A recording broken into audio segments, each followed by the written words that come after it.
estábamos con el punto A.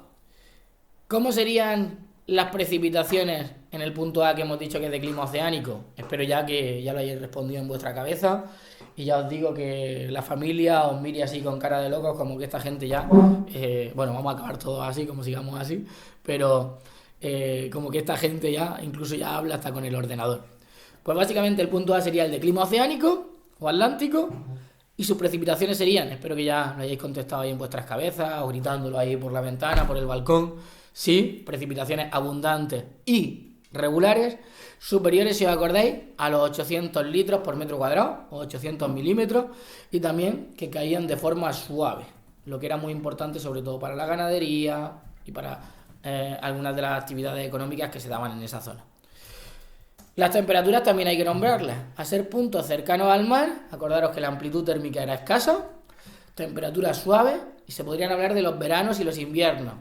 Veranos frescos, si os acordáis, e inviernos moderados. No hace falta que habléis de los subtipos, salvo que os dé tiempo y podáis desarrollar los subtipos del clima. En el caso del punto B, que sería el que aparece aquí en la zona del sistema central, se refiere al punto no más al sur donde está la letra B, hablaríamos de un clima que sería el clima de montaña. En ese clima de montaña o de alta montaña habría que hablar también de las precipitaciones y las temperaturas.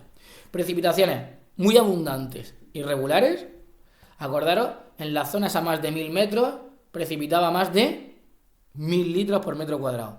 Y además de las precipitaciones también, que habría que decir también que esas mismas precipitaciones se daban sobre todo en el invierno, parte del otoño y parte de la primavera, como ahora en algunas zonas montañosas, en forma de nieve, cuando la temperatura bajaba de los 0 grados centígrados. Y luego las temperaturas muy bajas, muy frías en el invierno, bajan de esos 0 grados centígrados que hemos dicho, y en verano, pues frescas en la zona norte, y es verdad que en las montañas del centro y sur, algo más altas o algo más calurosas en el verano. Pasaríamos al punto C, que fijaros que es esta zona que aparece aproximadamente entre la zona de Jaén y Córdoba, interior de Andalucía, y básicamente se refiere a la zona interior, por lo tanto sería un clima mediterráneo, interior o continental. Un clima que tendría precipitaciones escasas, entre 800 y 300, acordaros, si alguien quiere afinar, entre 600 y 300 litros por metro cuadrado, e irregulares, con sequía estival. Y en cuanto a las temperaturas, acordaros que como estaba en el interior y no tenía esa influencia marina, tan acusada como en la costa, la amplitud térmica la tenían enorme, muy grande.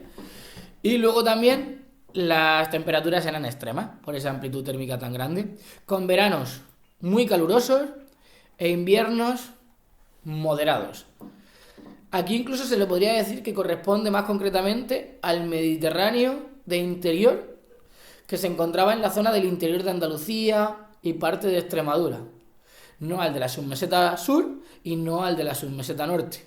Pero es verdad que yo en la práctica solo he puesto en general el clima mediterráneo de interior.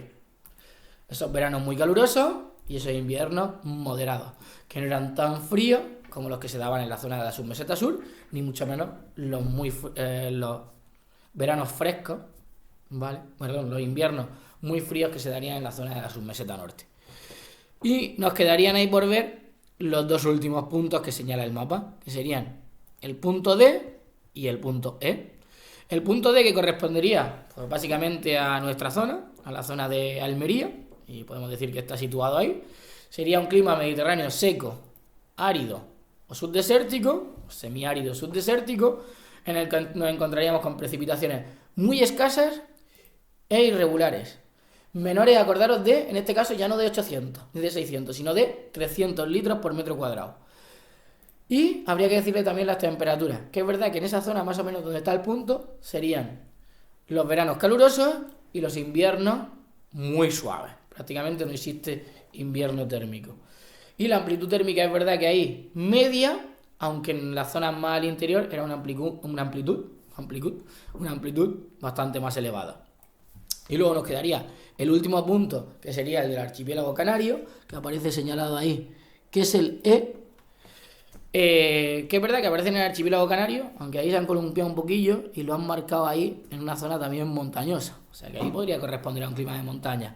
Pero si nos atenemos a la idea del clima canario, hablaríamos del clima canario o clima subtropical canario, con precipitaciones muy escasas e irregulares, aproximadamente inferiores a 300, sobre todo en zonas bajas, aunque es verdad que ahí donde señala serían algo superiores, incluso mayores de 1000 milímetros, porque realmente corresponde más a un clima de montaña, aunque esté en las Islas Canarias.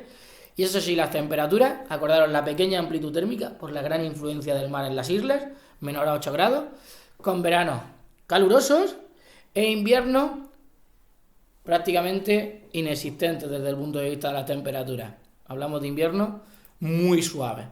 Y eso sí, con temperaturas cálidas todo el año, con esa escasa o poca amplitud térmica. Si veis, eso aparece en cada uno de los puntos, igual que os lo he ido explicando con el mapa.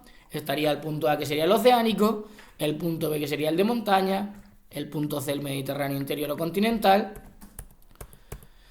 y luego los dos puntos últimos, que serían el D y el E, Mediterráneo seco subdesértico y subtropical canario. Comentad en cada uno de ellos tanto las precipitaciones como las temperaturas. Algo muy básico, pero sí que es importante que lo hagáis con esa estructura, porque es la forma más fácil que ellos se den en cuenta cuando lo valoren en la selectividad, o yo cuando os corrija el examen, que tenéis claro los climas que se dan en cada zona y que tenéis claro tanto las precipitaciones como las temperaturas o características y elementos climáticos que se dan en cada uno de ellos. Y por último, tendríamos el último apartado, que básicamente es donde nos pide que relacionemos todo lo que nosotros vimos en la primera evaluación con lo que se ve en el tema 8 del espacio rural. Como lo dice brevemente, tampoco es que tengamos que desarrollar muchísimo, como muchas veces ocurre en estos apartados finales, que son los que pide el apartado C, donde nos pide una interpretación mayor, un comentario mayor del mapa o del gráfico que aparezca.